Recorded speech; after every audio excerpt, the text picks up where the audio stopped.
କରିବା ନାହିଁ, କିନ୍ତୁ ଆମେ ଚେଷ୍ଟା କରିବା ଯେ ସରକାର ଏଇ ଉପରେ ନିଶ୍ଚିତ କାର୍ଯ୍ୟ ସରକାରଙ୍କ ଯୁକ୍ତି ହେଉଛି ଯୋଉ ମେନ୍ ଅଭିଯୁକ୍ତ କଥା ଆପଣ କହୁଛନ୍ତି ସେଥିପାଇଁ ତାଙ୍କୁ କୋର୍ଟରେ ଓଏସ୍ ଅଫିସର ମାନେ ବର୍ତ୍ତମାନ ଆନ୍ଦୋଳନ କରିଛନ୍ତି, ତାଙ୍କୁ ମାଡ଼ ହେଇଛି। କ'ଣ ହେଇଛି ନା 24 ବର୍ଷ ଶାସନରେ ଏଇ ଅଫିସର ଦବଦବଦା ରହିଯାଇଥିଲା ବୋଲି ତାଙ୍କର ପ୍ରକୃତିଟା ସେଇଠି ରହିଯାଇଛି।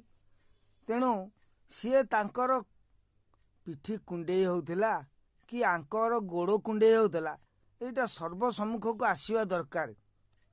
କାରଣ ଅଫିସର ମାନଙ୍କର ରାଜ ଚାଲିଥିଲା 24 ବର୍ଷ କାଳ, କିନ୍ତୁ ବର୍ତ୍ତମାନ ମୋହନ ସରକାର ବେଳକୁ ତାଙ୍କ ପିଠି କୁଣ୍ଡେଇ ହେଉଥିଲା ବୋଲି ଇଏ କୁଣ୍ଡେଇ ଦେଉଥିଲେ କି ଆଙ୍କ ଗୋଡ଼ କୁଣ୍ଡେଇ ଦେଉଥିଲେ। ଅବଶ୍ୟ ଆଇନକି ହାତକୁ ନେବାଟା ଭଲ ନୁହଁ, ତା ବିଚାର ହେବା ଦରକାର। ସାଧାରଣ ଲୋକର ମତ, ସତ୍ୟତା ଆସିବା ଦରକାର।